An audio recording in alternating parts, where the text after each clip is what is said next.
Bem-vindos a mais uma conversa e esta conversa sobre aves celebra a 30ª observação registada na lista do Gonçalo Elias, que está aqui para nos falar sobre o tentelhão.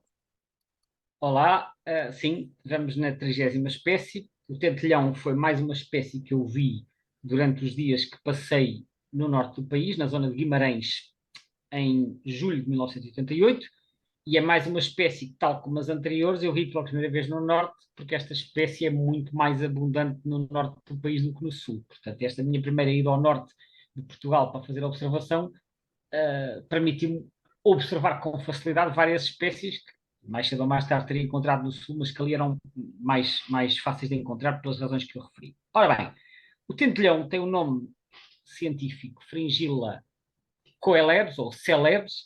Não, ainda há bocadinho antes de começar esta gravação estávamos aqui a conversar qual será a forma correta de pronunciar isto. Eu não sei, sendo o latim uma língua morta, nós podemos supor qual será a aproximação, mas eu confesso que há muitos nomes em que eu não sei qual é a pronúncia correta, portanto digo, em geral digo celebs, mas com esta ressalva de que pode haver uma pronúncia melhor. Mas escreve-se coelebs. Ora bem, mas este nome em si, independentemente da pronúncia, tem uma história muito curiosa. Celebs, ou coelebs, significa celibatário, ou se quisermos mancebo, ou se quisermos uma tradução mais livre, solteirão. E de onde é que vem este nome? Este é um nome original do Linneu, também o tentelhão, que é uma espécie muito abundante no norte da Europa, também foi descrito e classificado por Linneu com o nome Fringilla coelebs, ou celebs. E então, porquê que ele lhe chamou celibatário? Porque Fringilla é um nome latino que se refere a estas aves, a estes granívoros, tentelhões e afins. Portanto, era o tentelhão celibatário. Porque o Linneu observou que eles na Suécia são, em grande parte, migradores, mas que as fêmeas migravam mais que os machos. E que os tentelhões que ficavam na Suécia durante o inverno eram muito menos e eram todos machos. Portanto, é como se eles ficassem sozinhos, sem as suas companheiras. As companheiras iam embora e eles ficavam assim celibatários ou solteirões.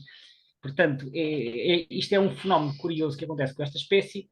Acontece com outras, mas neste caso, como há um dimorfismo a nível da plumagem, torna-se mais evidente.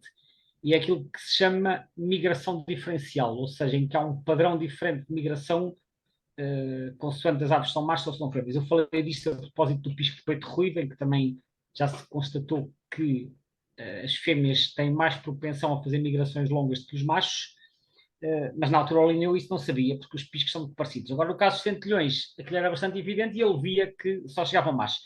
E esta migração diferencial também já foi documentada noutros países europeus, em que se nota que a proporção entre machos e fêmeas varia consoante as regiões e que as datas de migração das fêmeas e dos machos também variam. Com os machos tendencialmente a migrar menos e a migrar mais tarde para sul, mas mais cedo para norte. Portanto, é um fenómeno que já está parcialmente estudado, mas que ainda há bastante para descobrir. Mas é então esta a origem do nome Celebs, que significa celibatário, e a história remonta precisamente à classificação dada pelo Linneu. É mais uma espécie com hábitos granívoros, essencialmente. Sim, Ainda mais uma espécie essencialmente granívora, que aliás isso está bem visível pelo bico triangular que esta ave tem, né? que é um bico próprio para enfim, conseguir quebrar pequenas sementes, grãos, etc. Mas é claro que, como acontece com muitos outros granívoros, durante a época dos ninhos, recorrem muito a invertebrados. Os invertebrados que são fonte importante de proteína e de energia, quer para os próprios, quer principalmente para dar às crias, para permitir um crescimento mais rápido. esta espécie, em termos de reprodução, quantas crias costuma ter e mais ou menos os tempos? Também é mais um passeriforme, portanto, imagino que sejam uns 15 dias típicos. Sim, o período de incubação anda entre os 10 e os 15 dias e as crias estão aptas a voar também com uma idade de cerca de 2 semanas, mais coisa menos coisa. A postura é composta por 3 a 6 ovos. O ninho é um ninho clássico, daqueles chamados, eu chamo ninhos clássicos, aqueles famosos ninhos em forma de taça, não é? Circulares com uma depressão no meio, que depois é construído num ramo ou numa bifurcação de uma ave. Neste caso, tipicamente, a uma altura de alguns metros do sol, pode variar entre os 2 e os 6, portanto já uma altura um bocado superior a uma pessoa. Segundo o Birds of Western Palearctic, que é uma das grandes referências para as aves europeias, esta espécie só cria uma ninhada por ano. Não sei se, entretanto, há outros estudos que comprovem que pode haver mais, mas neste caso a referência não são duas ninhadas e sim só uma ninhada. Como acontece na maioria dos passeriformes, para não dizer na quase totalidade, da reprodução acontece na primavera, e portanto é na primavera que nós podemos ouvir os tentilhões a cantar, a fazer aquele seu canto monótono, que é uma frase que depois se cala, depois repetem. Normalmente são ouvidos a cantar desde fevereiro, raramente no final de janeiro, mas normalmente desde fevereiro, que é quando os dias começam a crescer, até ao início do verão, até ao início de julho, um bocadinho mais tarde no norte do país. Portanto, tipicamente. Muito ocasionalmente são ouvidos a cantar no outono, mas não é muito habitual. Em relação ao ninho, há uma curiosidade engraçada desta ave, que é o facto dela decorar o exterior do ninho com musgos e líquenes para camuflar, Para digamos, a disfarçar, não é? presença. Pois é É, engraçado, que é para não dar tanto nas vistas, sim. Sim, cada exato. ave vai tendo as suas estratégias para proteger os respectivos ninhos. Não tem estatuto de ameaça esta ave.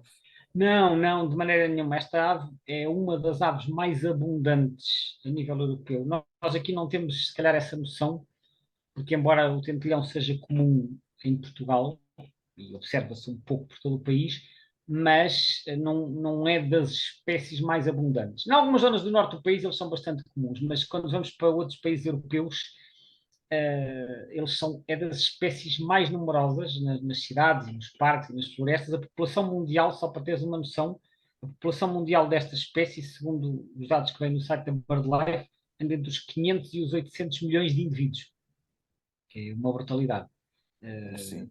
E a E distribuição é vasta também, não a é? distribuição é vasta, a distribuição é essencialmente toda a Europa e depois estende-se por uma grande parte da Ásia, penso que até a Ásia Central, aproximadamente, e depois tem populações no Norte de África e nos arquipélagos atlânticos, Açores, Madeira e Canárias. No entanto, estas populações foram recentemente, e recentemente foi há 2 meses, foram reconhecidas pelo IOC como sendo espécies distintas. Eram até aqui subespécies, portanto, uma nos Açores, outra na Madeira, outra nas Canárias e outra no Norte de África, portanto, Marrocos e Argélia, salvo erro. Mas ainda são Essas umas quantas subespécies que existem nesta. são 4 espécies novas que foram criadas e, e depois algumas delas têm mais que uma subespécie. Mas essas agora, como já não fazem parte do tentilhão comum, hoje não vamos desenvolver e falaremos delas depois quando chegar a vez de falarmos do tentilhão dos Açores e do tentilhão da Madeira. Portanto, Ok. excluindo estas do norte da África e das ilhas, que agora são espécies distintas,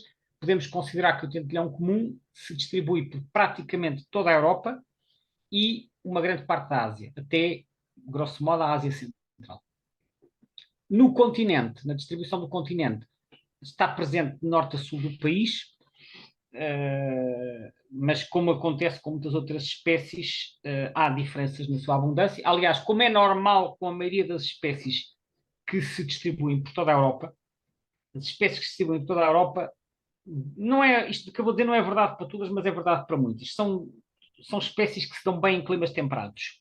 Como o nosso clima, quando vamos para o sul do país, já é um clima assim a puxar para o seco e para o Mediterrâneo, essas espécies em muitos casos tornam-se menos abundantes, ainda que ocorram, que é o que acontece com os piscos de peito ruivo, é o que acontece com as totinegras de Barreto, que, por exemplo, quando descemos ao Baixo Alentejo ou ao Algarve, ocorrem, mas ocorrem em números muito menores. E com o tentelhão acontece a mesma coisa.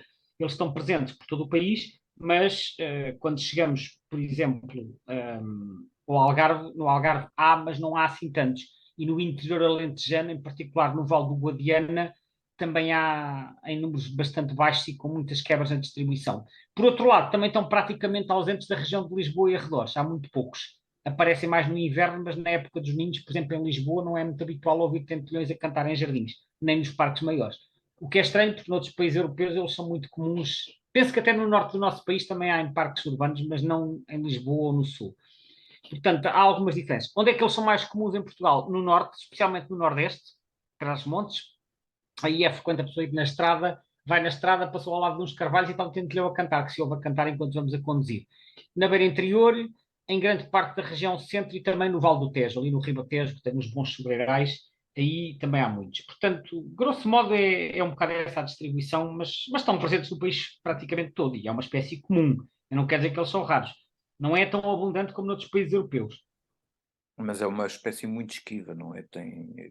Não é daquelas Quando mais estão a fáceis de cantar, observar. quando estão a cantar, obviamente notam-se bem, porque Mas eles gostam de cantar mais dentro das copas das aves, das árvores, sim, não é? sim, sem Portanto, dúvida. torna. Só que o canto é um canto bastante audível, porque é assim, um canto bastante estridente, com uma frase repetida, com algum volume de som, e por conseguinte é um canto que se ouve bem. No inverno, ou no outono e no inverno, como eles não cantam muito, são mais difíceis de detectar. E por falar nisso, acontece depois com os tentilhões um fenómeno muito estranho, que eu já tinha falado aqui há tempos, para os chamarizes, mas com os tentilhões acontece, e eu penso que acontece até com maior cuidado, é que eles durante o verão desaparecem.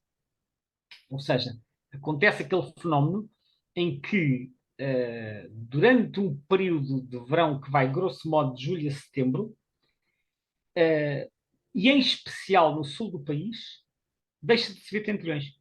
E não sei, eu acho que eles não estão mesmo presentes, até porque é uma espécie que, mesmo sendo discreta, quando estão a voar, eles emitem os chamamentos em voo, e nós vamos vendo as aves no inverno, quando elas estão por aí, mesmo sem cantarem, nós vemos. E isto é comprovado através das zonas onde se faz a milhagem, que durante o verão os tentilhões desaparecem, tal como acontece com os chamarizes. Para onde é que eles vão, não faço ideia. Mas praticamente em todos os distritos a sul do Tejo, a taxa de frequência de observação de tentilhões cai para valores muito perto de zero durante todo o período de verão. É assim um fenómeno estranho que não está totalmente explicado. Não sei para onde é que eles vão. É um mistério. Até porque, do ponto de vista de distribuição, por exemplo, aquilo que aparece no norte da África em termos de tentilhões é uma subespécie diferente, não é? Os residentes, sim, eu penso que eles recebem tentilhões invernantes, tal como nós recebemos. Portanto, os que estão cá no inverno, muitos deles, Misturam-se com a população residente, não é? muitos, sim, misturam-se. Agora, para onde é que vão? Porque eu não sei para onde é que vão os nossos do verão, porque, por exemplo, em Inglaterra, os que nidificam por lá são essencialmente residentes. Sabe-se isso. E sabe-se, ao contrário do que acontece com as totinegras de Barreto, que eu falei na conversa anterior, que se sabe que as aves que ficam em Inglaterra se vão embora e que depois os que vão lá passar o inverno são bichos diferentes vindos de outros países continentais. Agora, no caso dos tentilhões é um bocadinho diferente. Na Inglaterra sabe-se que os tentilhões que nidificam lá ficam lá durante todo o ano e mexem-se muito pouco, são realmente muito sedentários. Mas recebem imensos tentilhões vindos de outros países mais a norte, principalmente da Escandinávia, que vão lá passar o inverno. Agora, em Portugal, nós recebemos imensos tentilhões invernantes, anilhados em diversos países da Europa continental, mas não no Reino Unido. No Reino Unido, como eu disse, eles são residentes, acho que só há uma recaptura do Reino Unido, ou pelo menos há uns anos só havia uma.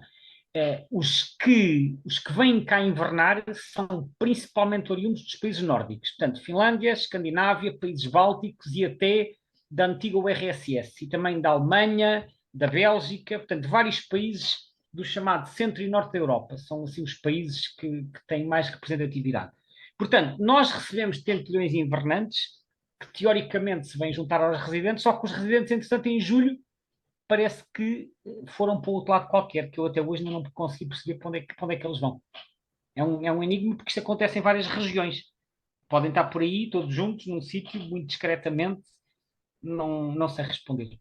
Mas esta também é daquelas aves, tipicamente, quando já foi ultrapassado o período de reprodução, junta-se com outros fringilídeos fazendo aqueles bandos mistos, não é? No inverno, sim, no final do verão, nem por isso. No Ou final do seja, verão, eu acho que eles ou ainda não seja, andam há em ali grandes mesmo bandos. um gap, digamos, nas Há, observações. há, há e acontece com os chamarizes também, mas não acontece com pintacilgos nem com verdilhões, portanto é uma situação estranha. E acontece muito mais no sul do que no norte. No norte não há estes gaps e em Espanha acontece a mesma coisa que eu já verifiquei também, que há Em uma, Espanha também acontece esse buraco, digamos assim. penso que acontece com os tentilhões também, sim. E são observações que tu fazes na plataforma do eBird, julgo eu, Sim, vai, não é? vai só eBird. No eBird existe uma função que se chama gráficos de frequência. E procurando portanto, gráficos de barras, aliás, portanto, quando abrimos a lista de observações de um determinado país, tem lá uma função no menu do lado esquerdo que se chama gráficos de barras. E quando nós abrimos os gráficos de barras, portanto, escolhemos uma espécie qualquer e vamos ver o gráfico de barras dessa espécie e eles dão-nos a frequência de observações dessa espécie no país ou na região que nós tivermos escolhido. E eu já fiz várias comparações, vários tipos de análises de gráficos de barras para diferentes espécies, para perceber exatamente se às vezes estes padrões que aparecem em Portugal também se verificam em Espanha. E o que eu verifiquei, por exemplo, em Espanha, até abri aqui o gráfico agora enquanto estava a falar contigo, a frequência de observação dos tentilhões é de 38% durante o inverno, na primavera anda ali entre os 26 e os 30, mas quando chega aos meses de verão cai para 15. É uma coisa um bocadinho estranha. Portanto, porque é que isto acontece? Eu não sei. Não há estudos em relação a essa. Não há. Eu apercebi-me destes fenómenos a primeira vez quando comecei a anilhar na Ria de Alvor, em 1990, que na altura me chamaram a atenção para este fenómeno que ocorria com tentilhões. Estou interessante a ver o gráfico da Andaluzia também, no sul de Espanha, a percentagem de frequência. A frequência de observação, que no inverno e na primavera anda ali entre os 25 e os 30, durante os meses de verão cai para 12%. Portanto, e em alguns distritos do sul de Portugal cai para valores ainda mais baixos. Portanto, eles nem sequer são capturados nas redes. É um fenómeno um bocadinho estranho que não está totalmente esclarecido porque é que isto acontece, mas que nos mostra que há movimentos. Portanto, eles estão cá todo o ano, mas eles fazem movimentos. Para onde é que eles vão ainda não sabemos. Ou seja, ainda há muita coisa Este é um dos problemas destas aves consideradas mais comuns, são também menos estudadas e depois acaba por haver, assim, de facto, uns mistérios ainda por esclarecer. Sem dúvida. Enfim, vejamos o que é que o futuro agora com estas plataformas, precisamente de ciência cidadã, etc, com maior acesso, maior facilidade de acesso à informação, também pode ser que comecem a surgir algumas... Vamos ver. Esperemos que sim. Há aqui mais uma coisa ou duas que eu gostava de referir já agora. Uma delas é, eu quando foi a conversa dos verdilhões, referi que no Reino Unido eles tiveram uma grande quebra populacional nos últimos 20 anos, 15 anos, desde 2008, por causa de uma doença chamada tricomonose, que levou a uma quebra populacional de 80%. Esta doença também afetou imenso os tentilhões, com uma quebra não tão grande, mas também acentuada, cerca de 40% de quebra populacional desde 2009. E é tal doença que estaria associada potencialmente também à falta de higiene Eventualmente, sim. Aquilo afeta o aparelho digestivo, afeta columbiformes, afeta verdilhões, afeta tentilhões e, portanto, o que se recomenda, exatamente para quem usa comedouros,